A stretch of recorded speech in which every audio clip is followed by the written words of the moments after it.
Thanks, Mum. It's great. How's Dad?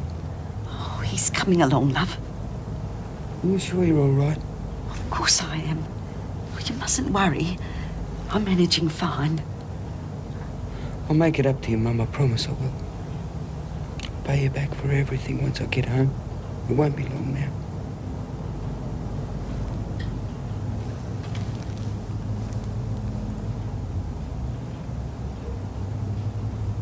I reckon it's on to something. It's just fishing. As long as we all keep our traps shut, they can't prove a thing. Well, what about all those questions about the freak? That is another story. I might have to cop an assault charge, but that is a damn sight bloody better than arson. Well, I reckon this farmer's trying to pin a murder charge on us. Oh, it's like a bleeding nightmare every time I think of Barbara and Mouse like that. Will you shut up? It was an accident. No point blaming ourselves now. Hey, look at Christopher B's coming on really well. Sharp reckons he'll only be in the humid crib for a couple of days. Oh, that's great, isn't it? Yeah, I'm glad there's some good news. How's Jenny? Oh, she's getting plenty of rest. Yeah, well, at least she doesn't have to sew bloody mailbags. Come on, Lizzie, give me a hand. All right, then, now keep your hair on. Good news about the baby, eh? Yeah. What about my baby, though, B? If they get onto that fire business, it'll be years before I see her again. Look, as long as no one says a word, they won't be able to pin it on any of us. Now, will you knock it off?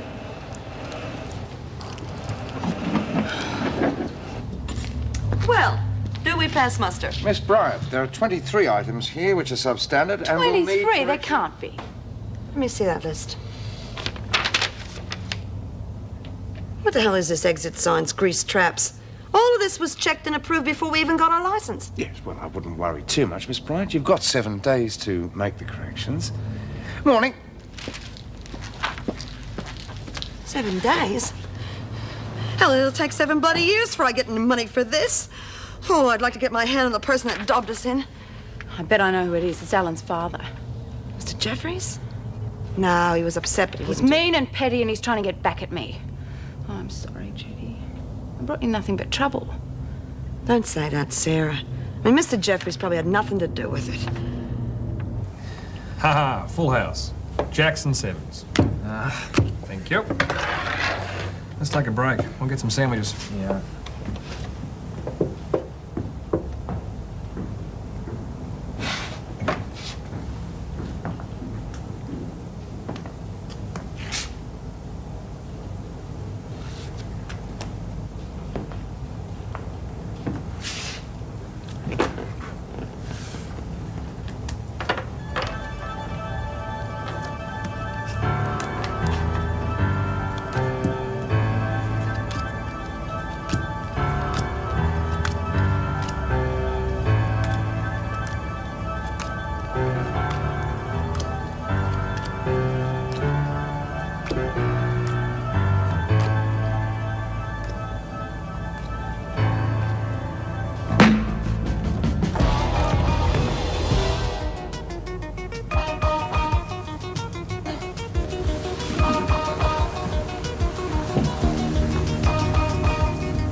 I don't believe this.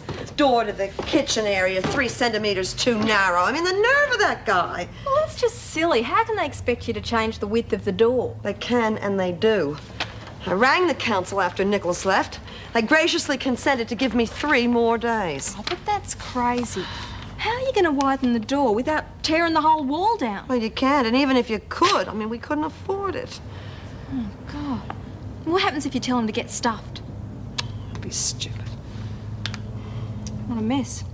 And what'd Tony say? He doesn't know, love. He's over visiting Maxine in prison. I hope he can come up with a miracle. Oh, God, that's all we needed. Miss Lawson, please. It's me. What can we do for you? We're trying to locate Andrew Hudson. We understand you're a friend of his. Yeah. He's in the hospital. He broke out an hour or so ago. Oh, the fool. Well, what the hell did he do that for? Do you know where he is? No. He's pretty upset about his dad being ill. They live in the country, don't they? Yeah, that's right. His mum only just left to go back.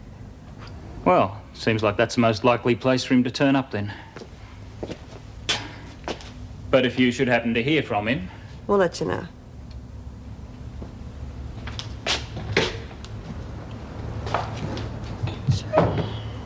Never rains but it pours, hey, honey? I kept pushing him, Meg. Obviously, he couldn't take it anymore. Oh, come on, Jeff. You're not to blame. I wish I could believe that. You and Colleen are a fine pair. I mean, you feel responsible for Andy, and she's upset about the fire. And neither of you are really to blame. Maybe the job's getting to us, eh? Well, if you really feel it is getting at you, maybe it's time to give it up. You know, I've always fancied getting a little pub somewhere in the country. Do you reckon Colleen would run away with me and become a barmaid? Well, you never know your luck. Hello, Tony. Hi. How are you, Mr. Carlton? Nice to see you again. I was hoping to see Maxie. Yes, of course. Sign in. I'm really disappointed about her. Thought she might have made it this time. Yeah. It's my fault she's here. I just feel so guilty about it. What's the joke? I'll explain on the way through. Come on.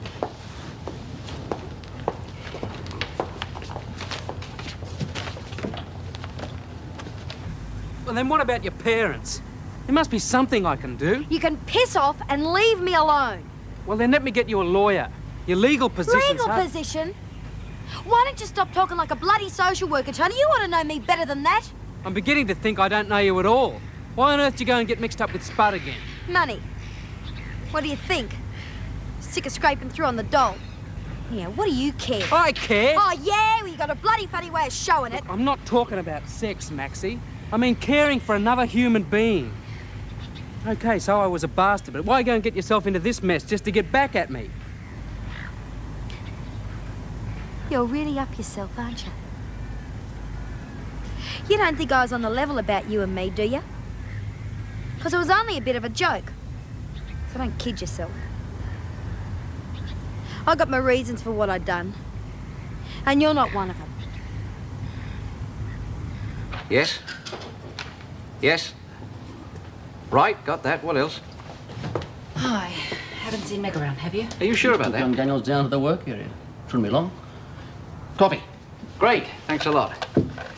Well, now we're getting somewhere. It seems our Molotov cocktail was made up on the second floor.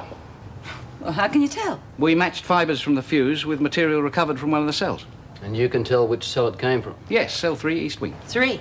Gaffney and Stokes. Ah, Stokes. I've got something down about Stokes.